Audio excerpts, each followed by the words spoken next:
धर्मासाठी झुंजले झुंजले अवघ्या शिवराले मारिता मारिता झाले राजा फुले देशद्रोही जिंकते कुत्ते मानवी नाश करते देवदास पावी भक्ते यदि संपूर्णाई देव मस्तकी राहावा आवाहन कलो करावा मुल्क गणना की बुडवावा धर्म संस्थापनेसाठी पुण्यश्लोक छत्रपती श्री शिवाजी महाराज की जय धर्मवीर छत्रपती श्री संभाजी महाराज की जय भारत माता की जय हिंदू धर्म की जय।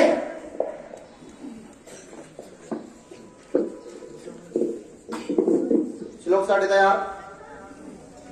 श्री संभाजी सूर्य हृदय मधील श्लोक आपण पाहतोय आज 21-22. मी सांगतो मोठ्यानं माझ्यावर म्हणा सगळ्यांचा आवाज एक सुरात। होईल प्राप्त मतीला होईल प्राप्त मतीला ती भास्कराची होईल प्राप्त मतीला होईल प्राप्त मतीला ती भास्कराची पायात येईल गते पायात येईल गती शतवादळांची पायात येईल गती पायात येईल गती शतवादळांची करतील सिंह हृदयात अखंड वास करतील सिंह हृदयात अखंड वास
छत्रपती श्री शिवाजी महाराज की जय धर्मवीर छत्रपती श्री संभाजी महाराज की जय भारत माता की जय हिंदू धर्म की जय। आस्ते कदम आस्ते कदम आस्ते कदम महाराज गणपती गजेश्वपती भूपती प्रजापती सुवर्णरत्न श्रीपती अष्टवधान जागृत अष्टप्रधान श्रेष्ठित न्यायालंकार मंडित शस्त्रास्त्र शास्त्र पारंगत राजनीती धुरंधर प्रौढ प्रताप पुरंदर क्षत्रिय कुलावतंस सिंहासनाधीश्वर महाराजाधिराज योगीराज श्रीमंत श्री श्री श्री शिवछत्रपती श्री शिवाजी महाराज की जय धर्मवीर छत्रपती श्री संभाजी महाराज की जय भारत माता की जय हिंदू धर्म की जय।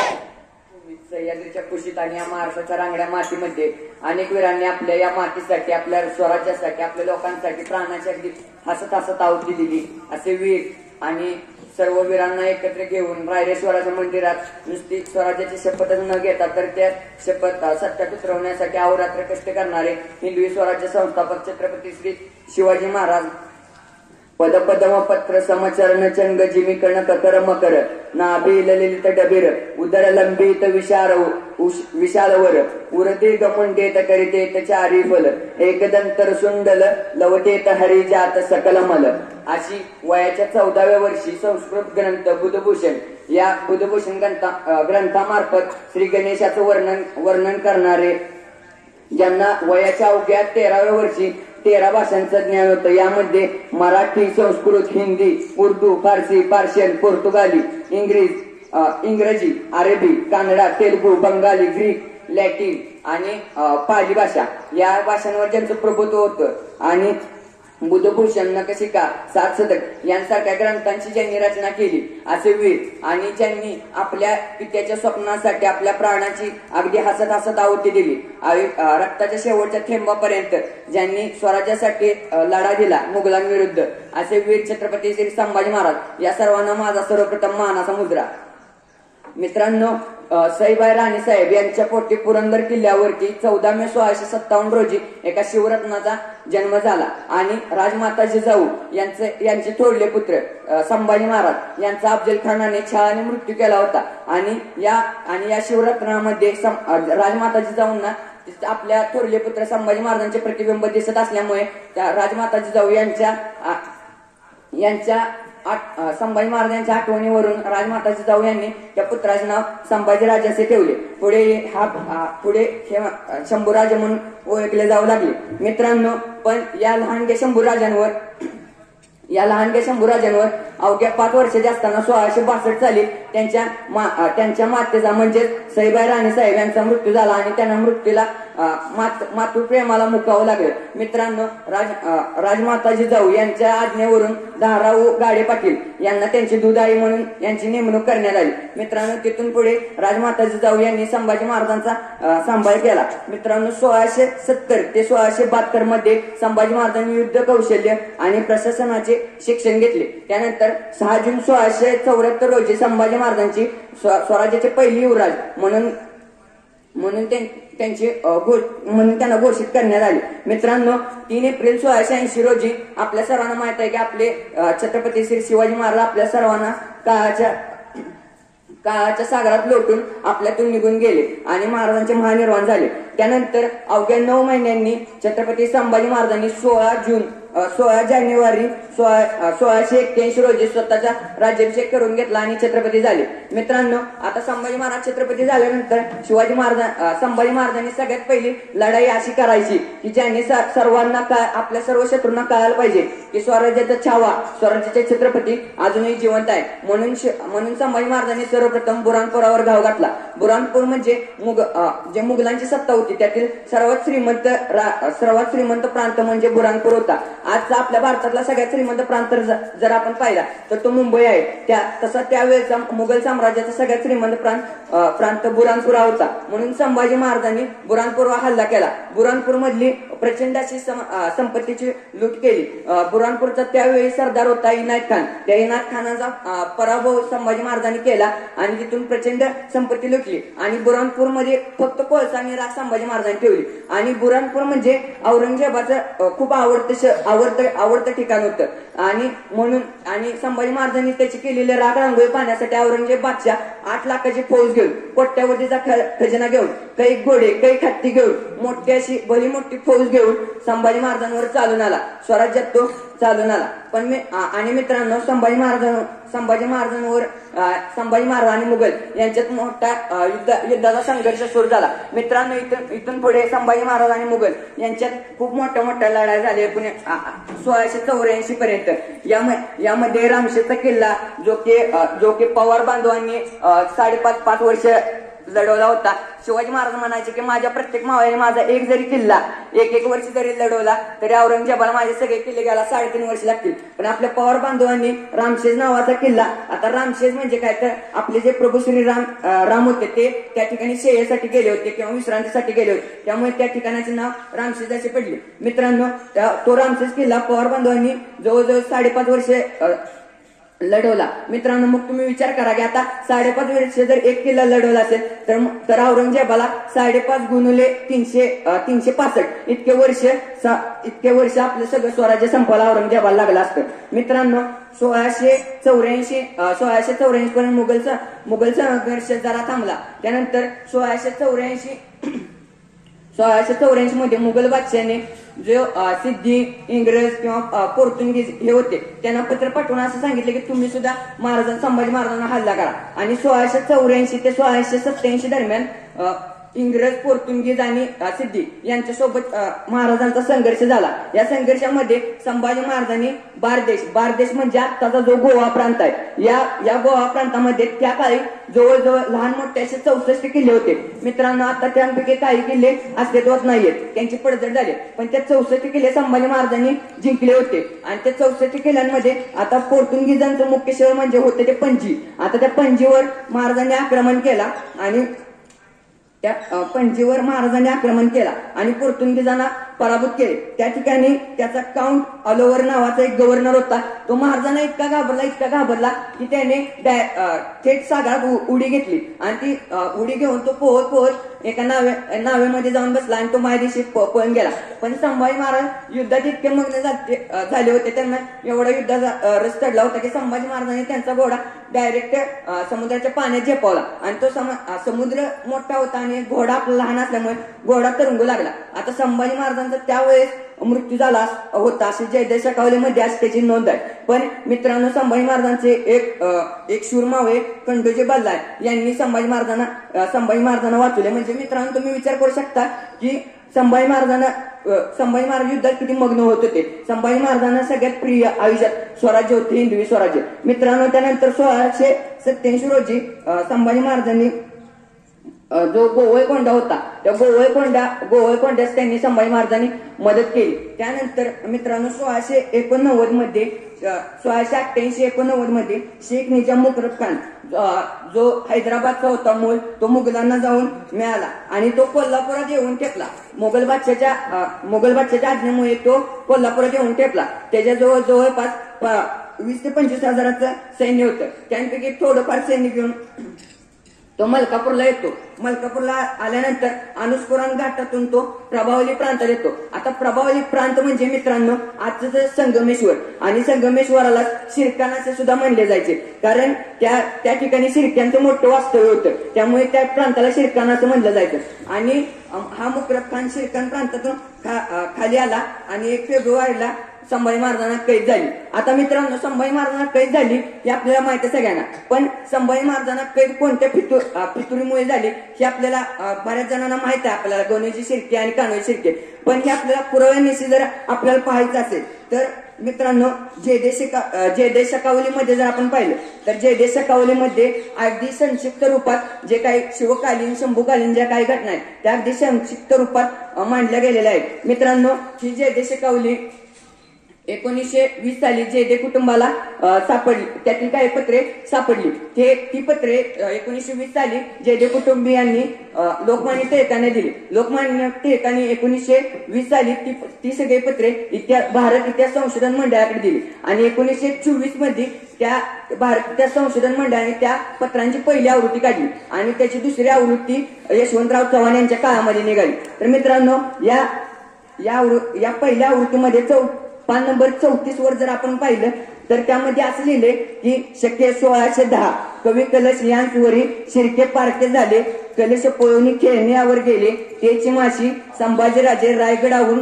कलशांच्या मदतीस आले, समागाने स्वारी शिर्क्यांशी युद्ध करून त्यांस पळवून आपण खेळण्यांशी आले. आता याचा जर आपण मराठीत अर्थ पाहिला तर शके 1610 मध्ये काय झालं तर म्हणजे साधारण 1688च्या दरम्यान म्हणजे ऑक्टोबर नोव्हेंबर डिसेंबरच्या दरम्यान काय झालं तर संभाजी महाराजांच्या आज्ञेवरून कवी कलश यांनी शिर्क्यांवर आक्रमण केले होते, पण शिर्क्यांच्या पराक्रमापुढे कवी कलशांना हार मानावी लागली आणि कवी कलश खेळण्यावर म्हणजे विशालगडावर गेले आणि त्याच मासी म्हणजे त्याच महिन्यामध्ये संभाजी महाराज जे आहेत ते जास्त फौज घेऊन वगैरे कवी कालच्यांच्या मदतीसाठी आले आणि त्यांनी शिर्क्यांचा पराभव केला आणि शिर्क्यांचा पराभव केल्यानंतर काही शिर्के तिथून पळून गेले आणि यांचा पराभव वगैरे केल्यानंतर संभाजी महाराज पुन्हा खेळण्यात आले. तर मित्रांनो, आणि आता आपण 1682 साली जर आपण पाहिलं तर 1682 साली कान्होजी शिर्के हे पितूर झाले होते. आणि मित्रांनो, जो मी आता तुम्हाला संदर्भ वाचून दाखवला, हा संदर्भ तुम्हाला सांगण्यामागचा उद्देश इतकाच की शिर्के आणि संभाजी महाराज यांना काही चांगले संबंध नव्हते आणि हे संभाजी महाराजांनी शिर्क्यांचा पराभव केल्यामुळे त्याचा प्रतिशोध घेण्यासाठी शिर्के जाऊन मुघलांना मिळाले आणि मुघलांना अशी जयदेशकावलीमध्ये नोंद आहे.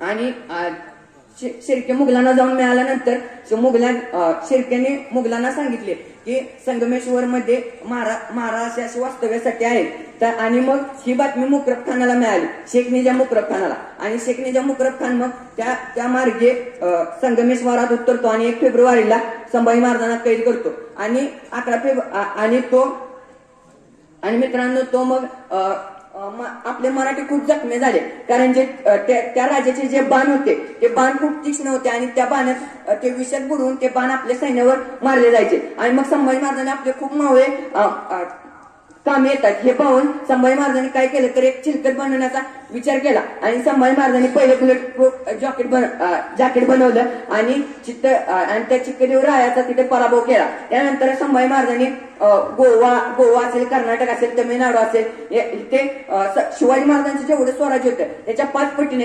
संभाजी महाराजांनी आपला खजिना आणि आपलं स्वराज्य विस्तारण्याचं काम केलेलं आहे. मित्रांनो, संभाजी महाराजांचं आपल्या स्वराज्यासाठी बलिदान खूप मोठं आहे. पण मित्रांनो, तुम्हाला माहित आहे का की जय गोविंदक राजांनी कणकर देशा, पवित्र देशा, दगडांच्या देशा अशा ओळी आपल्या महाराष्ट्राबाबत लिहिल्या. त्याच गोविंदक राजांनी राजसन्यास नावाचं एक नाटक लिहिले. त्यानंतर राम गणेश गडकरी या काही नाटककारांनी काय केलं तर काही संभाजी महाराजांवरती नाटक लिहिले होते आणि त्या नाटकाला असं दाखवले की संभाजी महाराज व्यसनी होते, संभाजी महाराजांच्या चरित्रावर घेतला जातोय आणि ही आपल्यासाठी सगळ्यात लाजिरवाणी गोष्ट आहे. मित्रांनो, ज्या राजाने एका क्षणाचा विचार न करता आपल्या सगळ्यांसाठी आपल्या प्राण्याच्या अगदी हसत आहुती दिली, त्या राजाच्या चारित्र्यावर आज लोक संशय घेतात, ही सगळ्यात मोठी लाजिरवाणी गोष्ट आहे. त्यानंतर मित्रांनो, 1940 ते 50च्या दरम्यान वासी बेंद्रेने मुंबईमध्ये एक कार्यालय उघडलं होतं आणि त्या कार्यालयाचं नाव होतं छत्रपती संभाजी महाराज संशोधन मंडळ.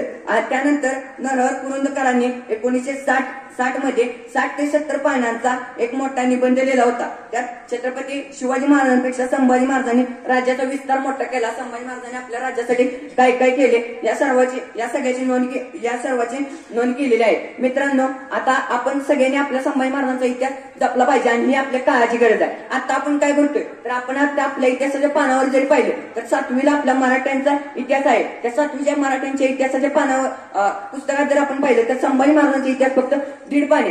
ज्या राजाने अवघा 32 वर्षाचं राज्य होतं, जो राजा 23व्या वर्षी छत्रपती झाला आणि आपल्या राज्यासाठी, आपल्या लोकांसाठी, आपल्या प्रजेसाठी आपल्या प्राण्याची हसत आहुती दिली, अशा राजाचा इतिहास जर आपण 1.5 पानात जर आपण पुढच्या पिढीला सांगत असतो तर ही सगळ्यात लाजिरवाणी गोष्ट आहे. मित्रांनो, संभाजी महाराजांच्या इतिहास आपण जाणून घेतला पाहिजे. मित्रांनो, आता जर आपण पाश्चात्य संस्कृतीचा विचार केला तर पाश्चात्य संस्कृतीमध्ये त्यांचा इतिहास अगदी नकबर आहे, पण ते इतिहास सांगताना मनभर इतिहास सांगतात. आणि मित्रांनो, आपला इतिहास एवढा पराक्रमी वीरांचा आपला इतिहास सांगता असून सुद्धा आपण त्याचा विचार करणं, आपण त्याचा अभ्यास करणं ही आपल्यासाठी सगळ्यात लाजिरवाणी गोष्ट आहे. मित्रांनो, आता जर केळुसकर गुरुजींचे शिवचरित्र आहे, त्यानंतर शिवभारत, जयदेशकावली, पत्रसार संग्रह यांसारखे काही खूप मोठे पुस्तक आहेत. त्यानंतर विश्वास पाटील यांचे संभाजी नावाची कादंबरी आहे, त्यानंतर शिवाजी सावंतांची छावा नावाची कादंबरी आहे. हे आपण वाचलं पाहिजे. आणि मित्रांनो, आपल्या संस्कृतीचं, आपण इतिहासाचं आपलं जतन करणं हे आपलं काम आहे आणि हीच खरी छत्रपती संभाजी महाराजांना श्रद्धांजली होईल. मित्रांनो, आता आपल्यातील काही मुलं आपल्या मुंडन करतात, पायातील चप्पल पाळतात, पण हे करावं, मी करण्याबाबत नाही म्हणत नाही. पण मित्रांनो, आपण संभाजी महाराजांचे विचार आपल्यात बिंबूयात, आपण संभाजी महाराजांचे विचार आपल्या अंतःकरणात बिंबूयात, एवढेच मी तुम्हाला सांगतो. आणि जाता एक तुम्हाला सांगतो की औरंगजेब मरताना सुद्धा म्हणत राहिला की सचमुच छावा था छावा शेर का, हमने उसके आंखें निकाली लेकिन नहीं झुकाई आंखें उसने हमारे सामने। या अल्लाह हमने उसकी जीभ काट दी लेकिन नहीं मांगे 2 लफ्ज उसने खुद के लिए। या अल्लाह हमने उसके हाथ काट दिए लेकिन नहीं फैलाए हाथ उसने हमारे सामने। या अल्लाह हमने उसके घुटने काट दिए लेकिन नहीं झुकाए घुटने उसने हमारे सामने। सचमुच छावा था छावा शेर का। हम अगर ऐसी एक औलाद अगर हमें दे देता तो पूरी हिंदुस्तान पर क्या पूरी दुनिया पर मुघल सल्तनत का राज होता। अरे पण त्या औरंगजेबाला कोण सांगणार की जर छावा जन्माला घालायचा असेल तर बाप सिंह असावा लागतो, ही सगळ्यात मोठी वस्तुस्थिती आहे। तर मित्रांनो, जाता जाता छत्रपती शिवाजी महाराज की, धर्मवीर छत्रपती श्री संभाजी महाराज की, हर हर। धन्यवाद। स्वराज्याचे पहिले सरसेनापती कोण?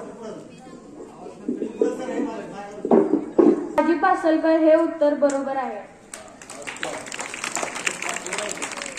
प्रश्न दुसरा, छत्रपती संभाजी महाराजांनी संगमेश्वरात कोणत्या मंदिरामध्ये अभिषेक घातला?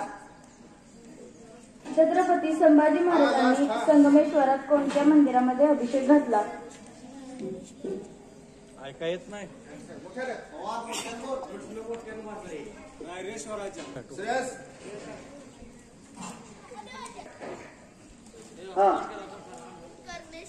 कर्णेश्वर मंदिर बरोबर उत्तर आहे।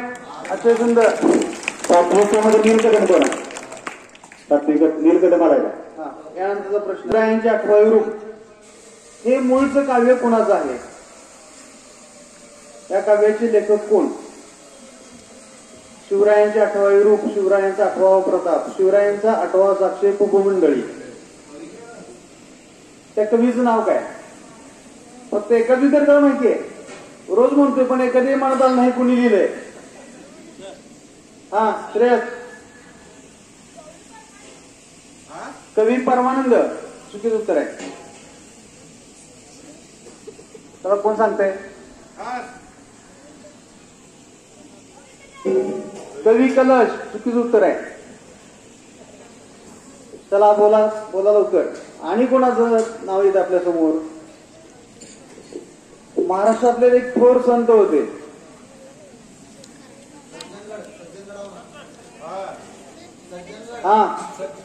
बोल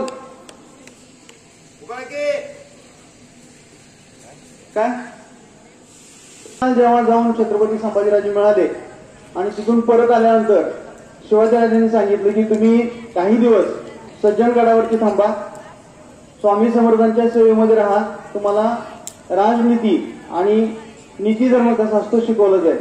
आणि तिथे गेल्यानंतर स्वामी समर्थांनी त्यांच्यासाठी एक काव्य लिहिलंय, शिवरायांचं कार्य कसं आहे त्याचा संपूर्ण उल्लेख त्या शिवगीतामध्ये आहे। उद्या तुम्हाला त्याचा अर्थ सांगितला जाईल। ठीक आहे, पुढचा प्रश्न आहे, संभाजी महाराजांच्या बहिणीचं नाव काय होतं? संभाजी महाराजांच्या, छत्रपती संभाजी महाराजांच्या बहिणीचं नाव काय? इकडे मुलींच्या मध्ये रानू अक्का उत्तर बरोबर आहे। सर्वांच्या वतीच्या अभिनंदन।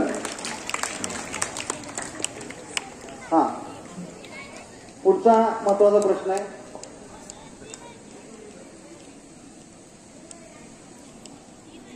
छत्रपती शिवाजी महाराज शंभूराजे यांची औरंगजेबाशी पहिली भेट कधी झाली? समोर भेट कधी झाली? ते साल कोणतं आणि ठिकाण कोणतं? किमान ठिकाण तरी सांगा। शेवटी प्राथमिक विद्यार्थी हात वर करतो, त्याला उठवा। कदम शाबास, कदमचा अभ्यास आहे।